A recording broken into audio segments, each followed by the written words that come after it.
Assalamualaikum warahmatullahi wabarakatuh. Hello guys, kembali lagi di channel Fikris Wipon. Nah, kemarin-kemarin nama channelnya Fikris Tangi, namun sekarang udah gua ganti jadi Fikris Wipon biar lebih membahana gitulah. Oke, kali ini gua akan kembali membacakan artikel HTML gua kali ini tentang resensi buku. Buku yang kali ini bakal gua resensi itu bukunya yang membahas tentang Dr. Zakir Naik ya gitu ya. Itu ada di website gua, nanti link kalau mau lihat lebih lanjut lagi tentang website gua, nanti linknya bakal gua sediain ya di deskripsi. Oke, kita akan langsung ke pembahasannya. Ya, kita sudah masuk ke artikel HTML-nya. Ini websitenya guys, nih nama websitenya tuh. Ya, bukan nama websitenya ya punya gua. Nanti kalau kayak mau lihat lebih lengkap lagi, nanti gua bakal sediain linknya di deskripsi. Oke, kita langsung aja ke pembahasannya. Ini buku hebat ini buku yang memang membahas pendapat Dr. Zakir Naik ini, gitu ya. Nah, ini kenapa di atas apa sih gak gerak-gerak sedangkan di bawah gerak-gerak? Karena ternyata saya kira ini yang atur buat judul yang buat gerak-gerak tuh ya ini, ternyata malah yang ini salah settingan gitu ya. Oke, langsung saja pembahasan gitu. Resensi buku Al-Quran versus Sains Modern menurut Dr. Zakir Naik. Nah, ini kira-kira cover bukunya kayak gini nih. Oke, kita ke sinopsisnya cuy. Ini ada tulisan sirene ambulan. Buku ini telah membantah bahwa Al-Quran ini sudah bertentangan dengan perkembangan zaman sebagaimana yang dikatakan oleh orang Syiah.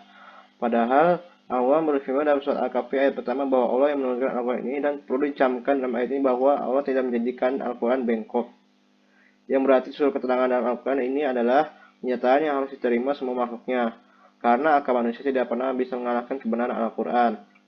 Penulis bermaksud membantah penyelewengan dalam Al-Quran dengan membuat buku ini yang bernarasumber Dr. Zakir Naik untuk memperkuat argumentasinya.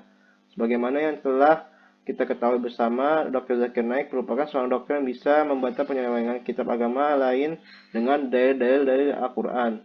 Selain itu, Dr. Zakir Naik suka menghubungkan kebenaran Al-Quran dengan pengetahuan umum yang sedang dipelajari banyak manusia. Alasan itulah yang membuat penulis tertarik membuat buku ini. Penulis meyakinkan kebenaran Al-Quran yang merupakan kebenaran yang mutlak dan tidak akan bisa dibantah oleh siapapun selamanya. Al-Quran ini kebenarannya mutlak, bahkan Nabi Muhammad yang tidak bisa membaca dan menulis disuruh membaca Al-Quran oleh malaikat Jibril sebagaimana difirmankan dalam surat Al-Alaq ayat 1-5.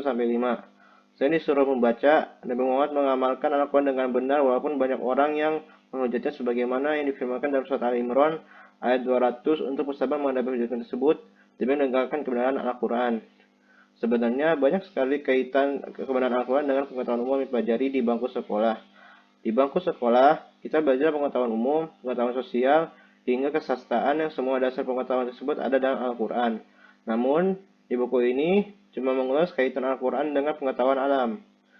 Pertama-tama kita akan membahas pentingnya air dalam kehidupan. Ada pepatah yang mengatakan bahwa manusia hanya bisa hidup sehari tanpa air. Hal ini menunjukkan bahwa air merupakan elemen terpenting untuk kehidupan manusia. Setelah ditelisik, ternyata pentingnya air telah dipaparkan oleh firman Allah di surat Al-Anbiya ayat 30.